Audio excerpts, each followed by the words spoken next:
Love Island All-Stars, episode 1 debrief. I mean, what is going on? First of all, Love Island, sorry, it's not funny actually. Stop playing in our faces, okay? Stop gaslighting us, leading us down the garden path. There was no fight that I just watched that Maya Jama had to step in to end. You're always gassing us up. Anyway, I fear I'm starting this debrief with an opinion that you guys are not going to like. You're not going to agree with me here. I'm happy that Scott's there. I mean, he wasn't the bombshell that I was expecting, but, you know, I'm happy that he's there. I feel like he's going to fit very well into the lineup. He's going to be some good eye candy for maybe Leanne or Whitney. And I'm not a Sean. I cannot stress it enough how much I am not a Sean fan. Like, I absolutely very, very, very strongly believe that Sean was very far up Joey's bum, but I don't agree with what Scott did. He's here to be messy and cause trouble, and I love that for him. I love that for us, okay? I'm here for it.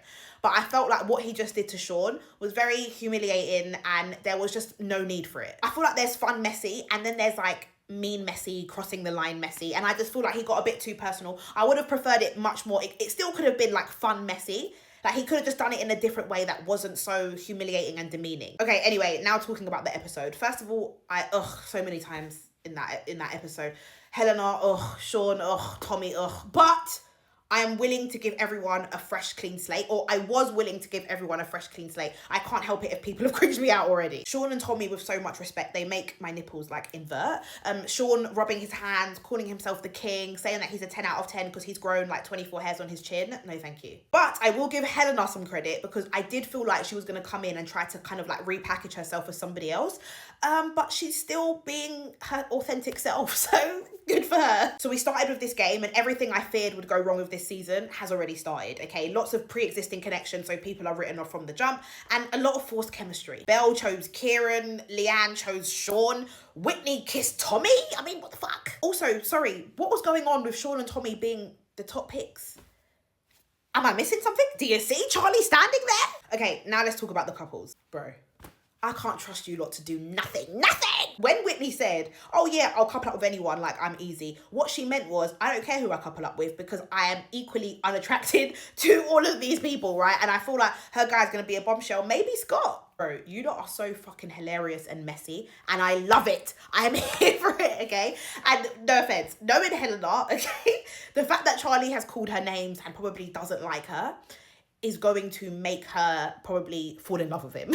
Yeah, no offense. I feel like this was obvious, right? She was always going to have to take one for the team with him, no offense, being like 12 years old and her being the youngest girl. But I actually fear that these two are going to try and scam us and scam their ways to the final. And let me just say, not on my watch. If I was Jess, I would have got the immediate ick from Tommy. It's like she was kind of maybe networking and congratulating him for his time on Love Island, and he took it as flirting, right? And honestly, it was so Tommy coded. I was so unsurprised when he was like, oh yeah, do you remember texting me asking for a lift home? And then like proceeding to go into detail about all of the messages that she sent him. I feel like that's his way of kind of speaking to the public, like trying to let us know the things that she said to him. And it's just such an immediate no. It is so cringy. It is so Tommy coded. Raise your hand.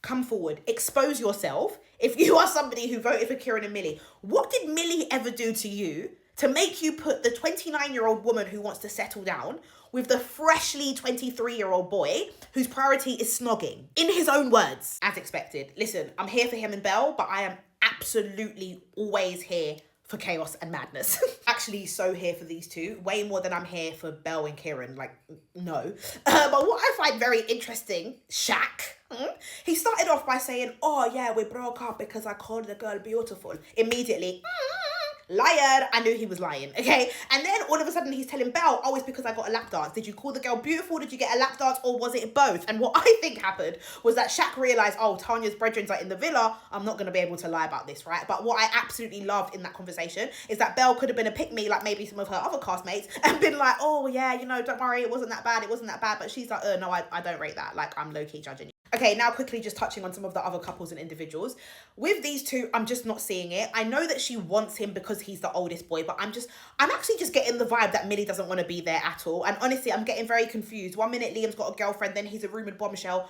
The only ex that I want for now, I might think of more in the future, but for now, the only ex I want is Tanya. Liam, Millie, you guys just go home with that. Sean, get away. Now, I did say that I'm willing to give both of these people, I mean, Sean's already kind of got my nerves a little bit, but I said I'm willing to give them both a chance. But, hear me out, maybe I don't have to give them another chance if they just stay together and then we can just get them out. I'm so rooting for Leanne. I think she looks so stunning. I just want a bombshell for her immediately. I feel like maybe Scott, because I feel like Whitney and Scott are like platonic friends. But the wig, come on, Whitney, help her out. We need a repositioning ASAP. Ciaran is going to do exactly what I already predicted he is going to do, okay? On the last series, he came across as a lover boy, a bit of a lost puppy, running after Nicole, always giving her reassurance. He doesn't want to come across that way this time. So he's talking about being openly saying he wants to be a player. His priority is snogging. And I just really hope that he doesn't waste anybody's time. Lastly, I had to get this in.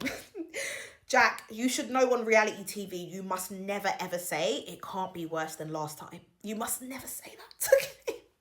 Because last time you did 4 or 5 days and it is absolutely possible to do less, and I fear the worst for him. I mean, to be honest, what boy do I think has got the least chances? Clearly not Tommy and Sean.